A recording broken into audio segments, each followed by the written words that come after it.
The day I watched 30,000 gallons of creek water crash through my HOA president's basement ceiling, I knew Karma had just delivered the most expensive lesson of her life.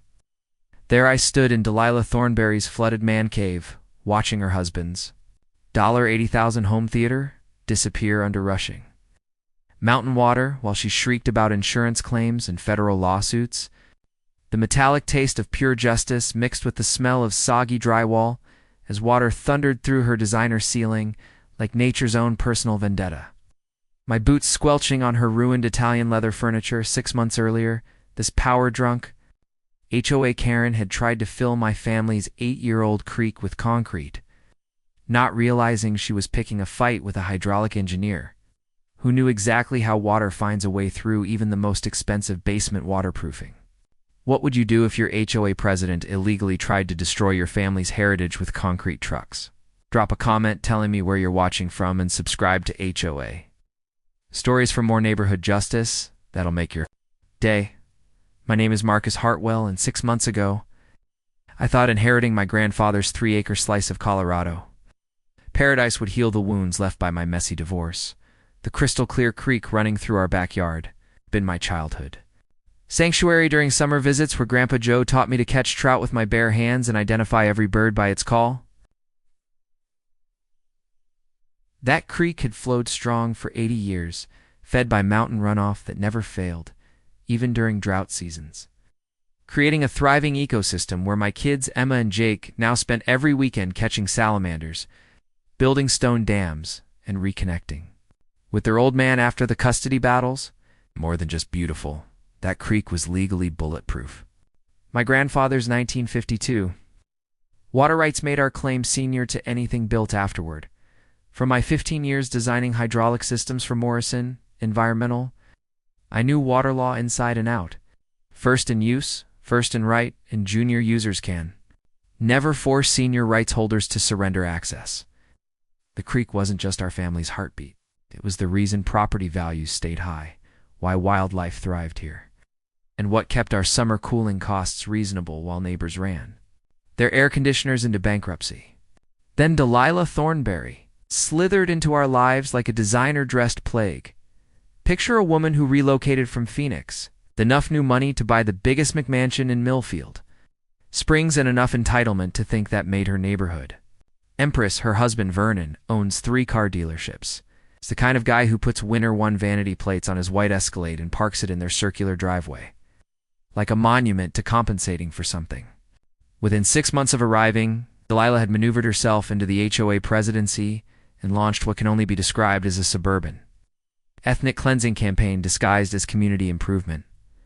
The woman had supernatural talent for identifying anyone who didn't fit her narrow vision of perfection, then systematically grinding them down with fees, violations, and endless harassment until they either conformed, paid up, or fled in defeat.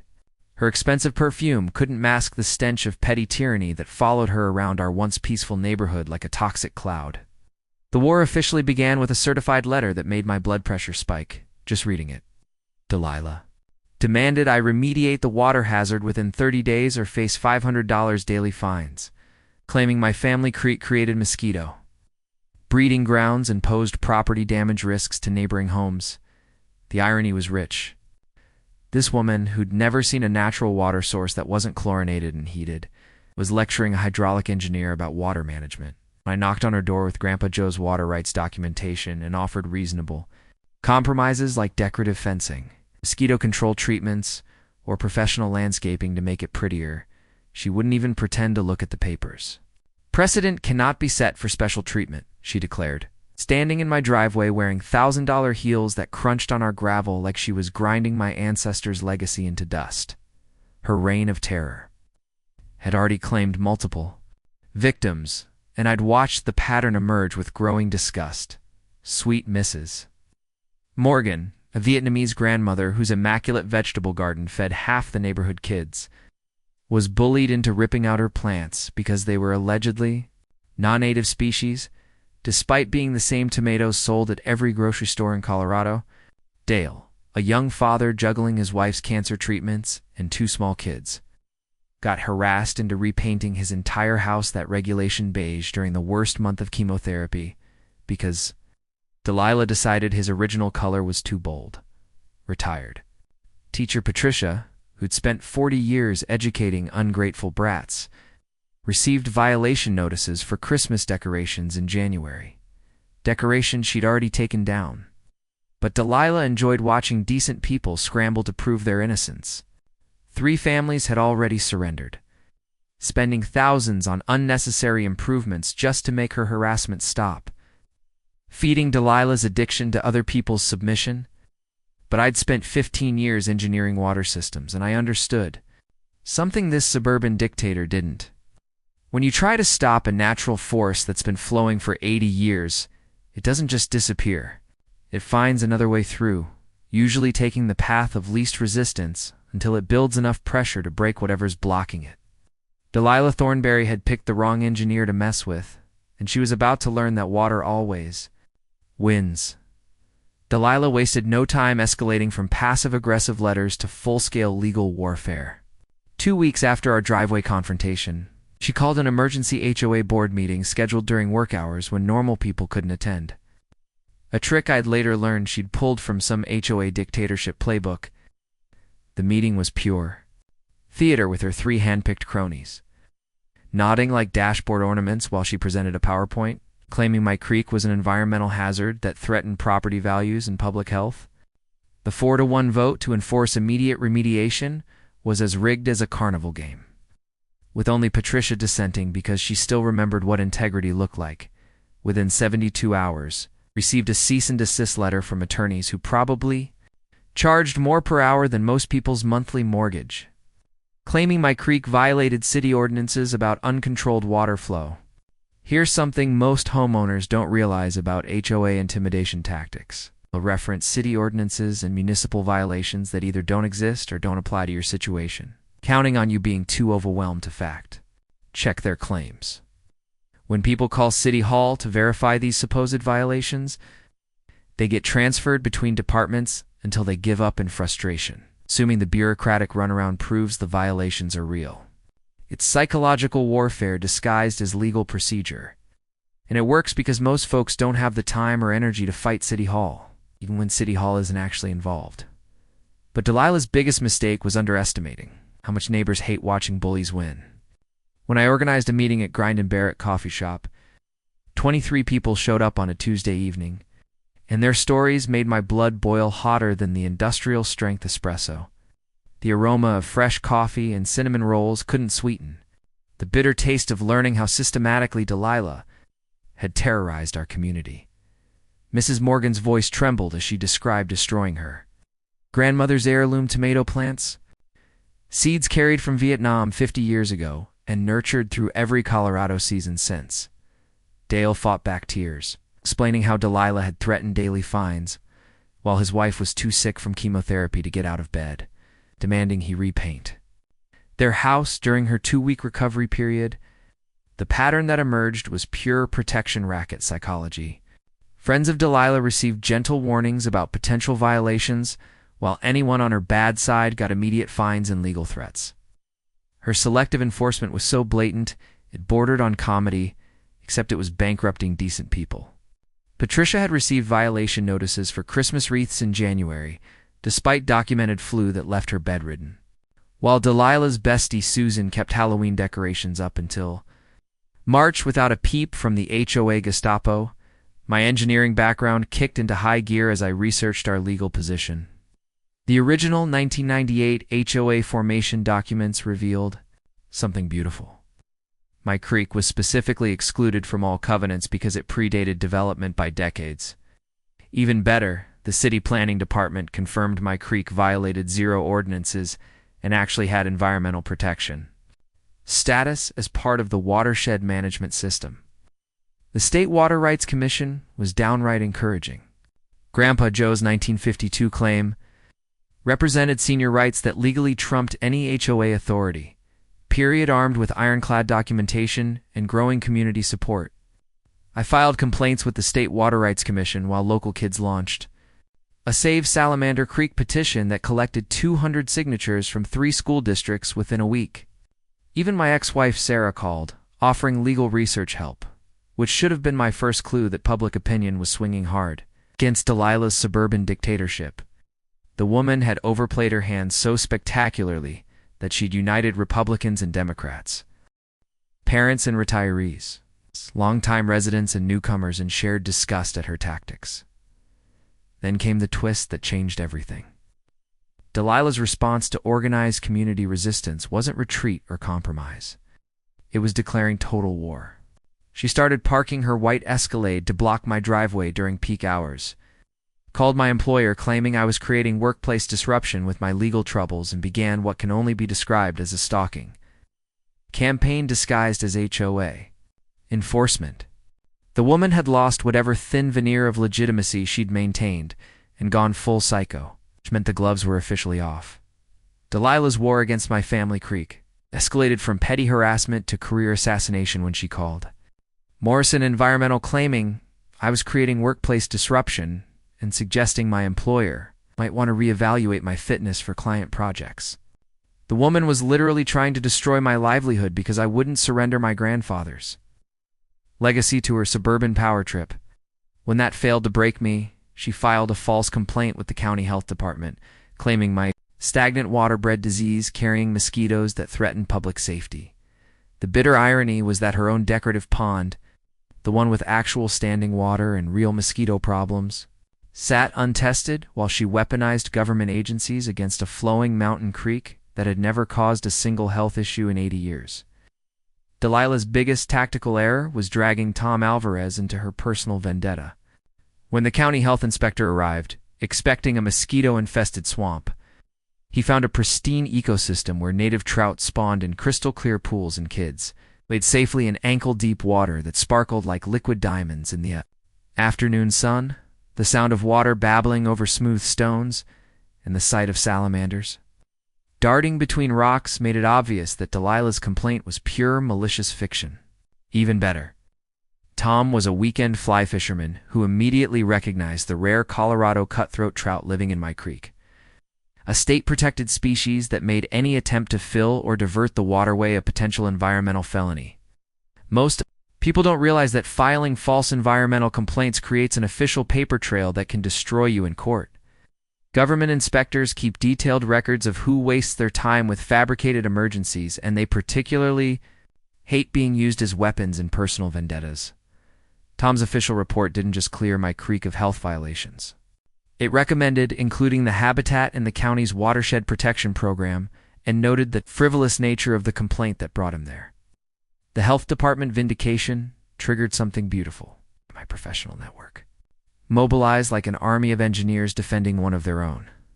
Dr. Amanda Rodriguez, a water quality expert I'd collaborated with on municipal projects, volunteered comprehensive testing that proved my creek water was cleaner than what flowed from most kitchen taps. The results showed 0 harmful bacteria, perfect pH balance, and mineral content indicating an untouched mountain ecosystem that had remained pristine for generations. Word spread through industry conferences, turning Delilah into a cautionary tale about HOA overreach that resonated with professionals who understood water rights law. Meanwhile, Delilah hired private investigator Frank Brennan to excavate dirt. For my personal life, apparently convinced that destroying my reputation would somehow legitimize her creek-filling fantasies. Frank, a retired cop who took pride in ethical work, spent 2 weeks investigating my background and came up completely empty for scandal. Instead, he discovered I volunteered with local school STEM programs, maintained a spotless professional reputation, and that my grandfather was a decorated W-2 veteran who built the creek stone bridge as a memorial to fallen comrades. The smell of Frank's cigarettes mixed with coffee during our meeting where he delivered the bombshell when he told Delilah no scandalous evidence existed. She'd explicitly asked him to interpret normal life events as character flaws and suggested he might find creative ways to make me look unstable. That conversation changed everything. Frank's written statement documenting Delilah's attempt to suborn perjury gave my attorney, Rebecca Santos, ammunition for restraining orders and potential criminal charges. The woman had become so desperate to destroy me that she'd tried bribing a licensed investigator into committing fraud. crossing the line from harassment into felony territory. But her most catastrophic mistake was still coming. In her escalating desperation, Delilah began recruiting new neighbors with promises of reduced HOA fees in exchange for supporting her Anna Creek crusade. She was so blinded by arrogance that she failed to research her targets. Accidentally approaching Dr. Patricia Kendall, an environmental scientist who'd just moved in 2 blocks over. When Patricia heard Delilah's recruitment pitch about eliminating the problematic waterway, she didn't just decline to help, she offered to testify as an expert witness about the creek's ecological importance and the environmental crimes Delilah was contemplating. The amateur dictator had accidentally recruited her own star witness for the prosecution, and the metallic taste of impending victory was mixing with crisp mountain air, like the promise of a cleansing storm that would wash away everything artificial and leave only what was genuine and enduring. Delilah's response to organized community resistance was declaring total war with an emergency HOA board meeting scheduled with barely 24 hours' notice, a flagrant violation of bylaws requiring 72 hours. For non-emergency matters, the agenda item that made my blood run cold was a proposed $10,000 special assessment on my property for legal costs associated with environmental remediation, which was basically legalized extortion disguised as parliamentary procedure. Even more audacious, she threatened foreclosure proceedings for my repeated covenant violations, apparently believing that screaming nonsense in front of witnesses would somehow make it legally binding. The stench of her desperation was getting stronger than the diesel fumes from the concrete truck that appeared outside my house Friday evening while I was supposed to be safely away on a work trip to Denver. The concrete truck ambush revealed Delilah's complete descent into criminal behavior. Brantley Concrete Solutions arrived at twilight, claiming authorization for emergency creek remediation without permits, environmental studies, or any legal authority whatsoever. The rumble of that diesel engine in my driveway sent ice through my veins. This psychopath was planning to fill my grandfather's creek with cement under cover of darkness, creating a destruction so complete it would take years in bankruptcy, level legal fees to reverse. The metallic temps of panic mixed with mountain air as I realized she'd moved beyond harassment into outright environmental terrorism. Fortunately, my neighbors had organized faster than Delilah could organize destruction, and 12 text messages warned me about the concrete crew before they'd finished unloading equipment. My emergency drive back from Denver at 80 miles per hour gave me time to coordinate the perfect counterattack. I speed-dialed Sheriff Deputy Martinez, my attorney Rebecca Santos, the county environmental officer, while my knuckles went white, gripping the steering wheel when I screeched into my driveway to find Delilah standing beside that concrete mixer like some suburban warlord, screaming at the crew foreman about property rights and taking decisive action. I knew she'd finally crossed from harassment into felony territory. The crew chief, a weathered professional named Miguel, who'd been pouring concrete for 20 years, took one look at my water rights documentation and the deputy's badge before flatly refusing to proceed. Without proper permits, the smell of Miguel's cigarette smoke mixed with Delilah's panic sweat as she watched her surprise attack crumble faster than poorly mixed cement. But the real nuclear bomb exploded when Rebecca's financial audit uncovered systematic embezzlement disguised as legitimate HOA expenses.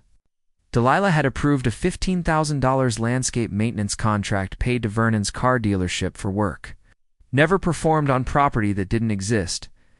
The community pool maintenance fund had been looted to finance her personal legal crusade, leaving actual infrastructure repairs unfunded while she pursued her vendetta against my creek.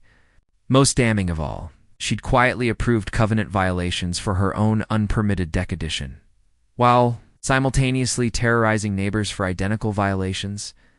The woman had been running the HOA like her personal piggy bank while playing judge, jury, and executioner with everyone else's property rights. From years of engineering municipal water systems, I'd learned that government agencies hate being used as weapons in personal vendettas. And bureaucrats who discover they've been manipulated tend to become very motivated to document the truth. When multiple agencies started comparing notes about Delilah's false complaints, a pattern emerged that transformed her. from complainant to suspect in potential criminal fraud cases. The media explosion began when Channel 9 News requested an interview after my Facebook post about the concrete truck incident hit 50,000 views in 6 hours. Sitting under those blazing studio lights with the chemical smell of hairspray making me dizzy, I explained how one person's abuse of HOA authority could destroy entire communities unless decent people stood up with knowledge and documentation. The story spread to regional. 3 board members were quietly consulting lawyers about personal liability exposure, and several neighbors demanded refunds of assessments used for unauthorized litigation. My documentation project had evolved into a multimedia archive spanning for generations of creek stewardship, time-lapse videos showing seasonal wildlife, professional surveys confirming water rights boundaries, and historical photos from Grandpa Joe's collection, proving 80 years of consistent flow and community benefit. The visual evidence would devastate any jury, contrasting natural beauty and protected habitat against concrete mixer terrorism and environmental destruction captured on security cameras.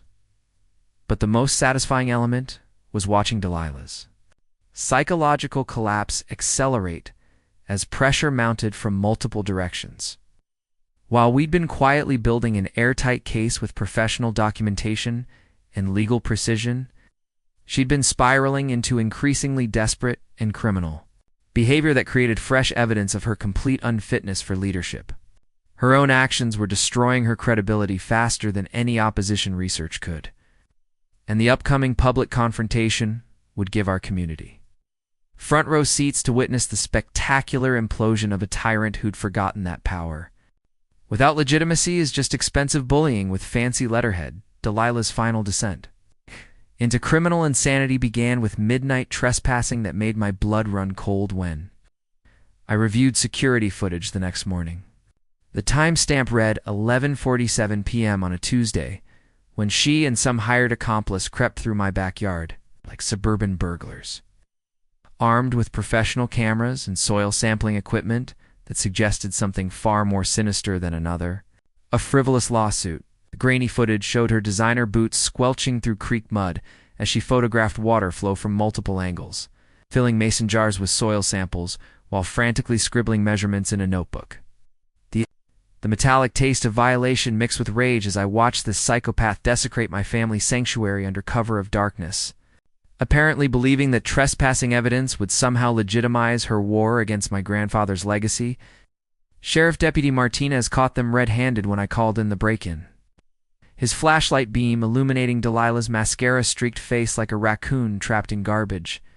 Her accomplice, some environmental consultant she'd hired to manufacture fake hazard assessments, fled into the woods when he spotted the patrol car, leaving Delilah to explain why she was conducting unauthorized soil sampling at midnight with equipment that belonged in a crime lab.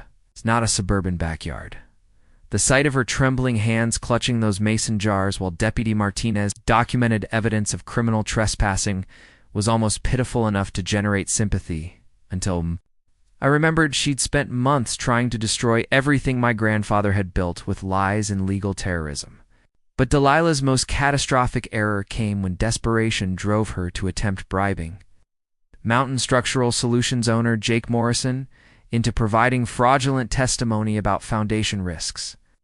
Jake, a third-generation contractor who'd built his reputation on ethical work, secretly recorded the entire conversation where Delilah offered $5,000 cash for a report claiming creek erosion threatened neighboring homes, structural integrity. The smell of her panic sweat mixed with expensive perfume as she explained how a manufactured structural emergency would justify immediate creek filling before environmental agencies could intervene to protect the habitat. All you have to do is interpret normal soil conditions as potentially dangerous, Delilah instructed Jake, her voice pitched higher with desperation.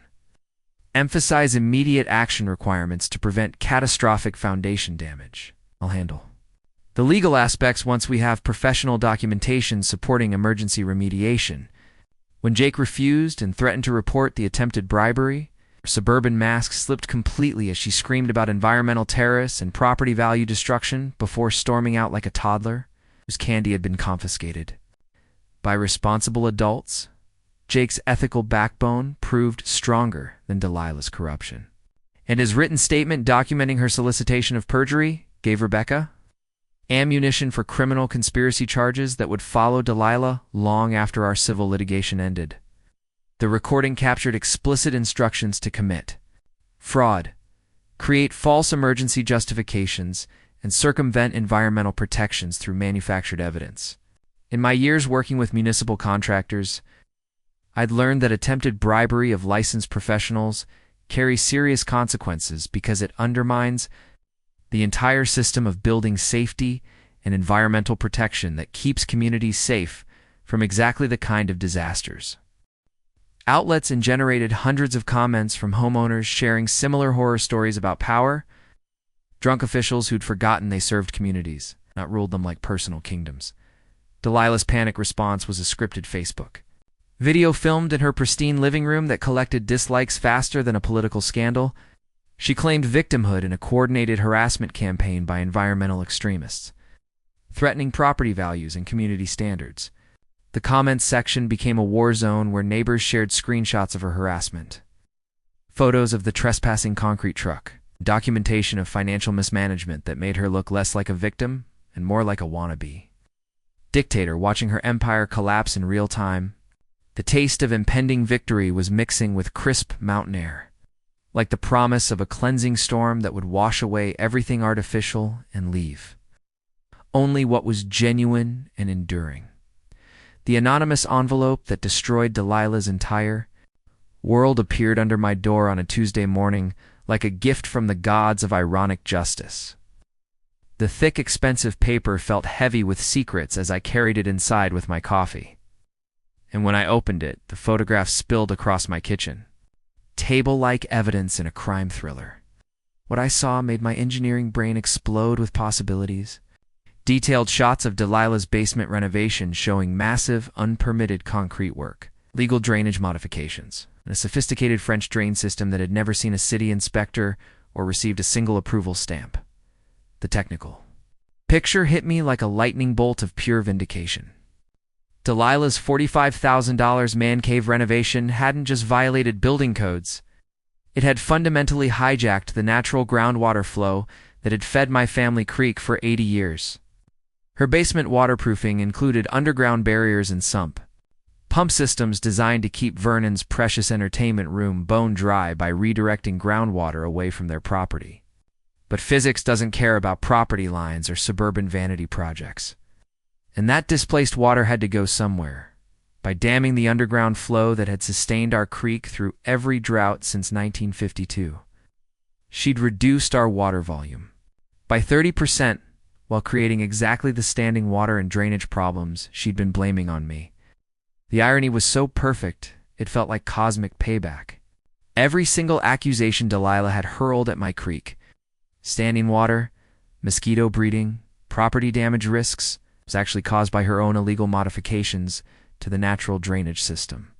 The anonymous photos included contractor receipts, showing she'd paid Brantley Concrete Solutions during the city's permit review period, meaning construction had started before approval and continued without inspection. Even more damning. Separate billing for environmental disposal contrasted sharply with photos showing concrete truck washout flowing directly into storm drains marked with federal EPA contamination warnings. When I cross-referenced the construction timeline with Grandpa Joe's 70 years of meticulous weather journals, the correlation was devastating. Our creek had maintained consistent flow through droughts, floods, and seasonal variations with the reliability of a Swiss watch. With my grandfather documenting water levels during major weather events like a man who understood that water meant survival, the decline in creek flow began exactly 6 weeks after Delilah's basement construction started, and her modifications had created an underground dam that starved my creek while flooding neighboring basements during heavy rains. Rebecca Santos practically glowed with predatory satisfaction when I spread the evidence across her conference table. Marcus, this isn't just building code violations. This is environmental crime with federal teeth. The Clean Water Act makes discharging construction pollutants into storm systems a felony carrying up to $50,000 in daily fines. and her unpermitted modifications require environmental impact studies. It's costing more than most people's houses before the city will even consider retroactive permitting. The legal implications were staggering. EPA enforcement action, mandatory environmental remediation, personal liability for downstream property damage, and potential criminal charges for contaminating municipal water systems. Most homeowners never realize that major drainage modifications often require environmental permits that cost tens of thousands of dollars and take years to obtain, because altering natural water flow can affect entire watersheds and neighboring properties. Delilah had skipped this process entirely, creating liability that would follow her forever, and insurance exclusions that left her financially naked when the consequences came due. But the most beautiful revelation was how completely this flipped our legal positions. Delilah had spent months claiming my creek threatened property values and safety, while her own criminal construction caused every problem. She'd blamed on me. Her expensive basement now represented a massive liability that insurance wouldn't cover due to unpermitted work. And compliance would require partially demolishing Vernon's man cave. To install proper drainage systems, the woman who tried to destroy my family legacy with lies and harassment had accidentally documented her own environmental crimes, giving every agency she'd weaponized against me jurisdiction to prosecute her for violations carrying serious criminal penalties. The power shift felt like watching gravity finally catch up with someone who'd been falling for months without realizing the ground was rushing up to meet them. The war council that would destroy Delilah's empire met at Flapjack Junction on a crisp Thursday morning, where the smell of sizzling bacon mixed with the intoxicating aroma of impending revenge.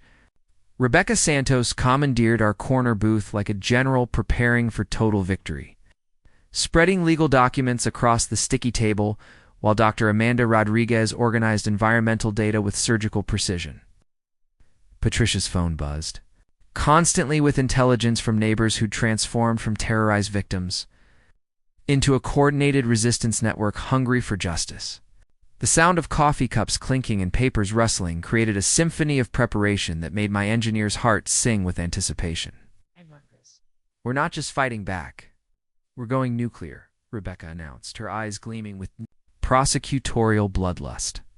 Comprehensive countersuit for harassment and emotional distress, environmental crime reports to state agencies, and a financial audit that'll expose every dollar she's stolen from the community. The beautiful irony is that every government office she tried to weaponize against you now has jurisdiction to prosecute her for actual felonies. Her strategy combined civil litigation with criminal referrals in a legal pincer movement that would crush Delilah from multiple directions. Simultaneously, Dr. Rodriguez had spent weeks turning our creek into an environmental lawyer's wet dream, documenting protected species and ecological functions that made Delilah's cement-filling fantasies look like environmental terrorism. Your creek doesn't just support rare Colorado cutthroat trout. It filters agricultural runoff from 3 upstream properties, preventing nitrogen contamination of municipal water supplies. Her illegal drainage modifications have compromised watershed protection for the entire valley. The environmental impact study required for retroactive permitting would cost $50,000 and take 2 years. Assuming state agencies didn't simply deny permits for damaging protected habitat, Patricia had weaponized her 40 years of classroom management experience into organizing the most effective neighborhood resistance movement I'd ever seen. Phone, trees, social media coordination, rapid response protocols for HOA intimidation. She'd turned our subdivision into a political machine focused on one goal: ending Delilah's dictatorship permanently. We've documented systematic harassment against 14 families, financial crimes totaling nearly $90,000, and procedural violations that invalidate 2 years of board decisions. More importantly, we have witnesses ready to testify about the psychological and financial damage her reign of terror has inflicted on our community. The media momentum had exploded beyond local news into a viral symbol of grassroots resistance against institutional bullying. Channel 9's investigative series on HOA abuse across Colorado featured our creek as the environmental David fighting suburban Goliath, with footage of children catching salamanders contrasted against Delilah's concrete truck invasion. Groups nationwide shared our story, turning neighborhood drama into a case study of how ordinary citizens can defeat corrupt authority through documentation and persistence. The taste of viral victory was sweeter than Patricia's homemade cinnamon rolls, cooling on the diner counter. From my years engineering municipal water systems, I'd learned that bullies who abuse legal process usually break multiple laws simultaneously, counting on victims being too intimidated or financially exhausted to connect the dots. In Colorado, our anti-SLAP laws protect citizens from lawsuits designed to silence legitimate complaints about public issues. They include attorney fee recovery that makes frivolous litigation devastatingly expensive for aggressors who lose. The financial investigation had uncovered corruption that would make a mob accountant blush. Beyond paying Vernon's dealership $15,000 for imaginary landscaping, Delilah had approved her own covenant violations, spent community funds on personal legal fees, and concealed conflicts of interest that violated every principle of fiduciary responsibility.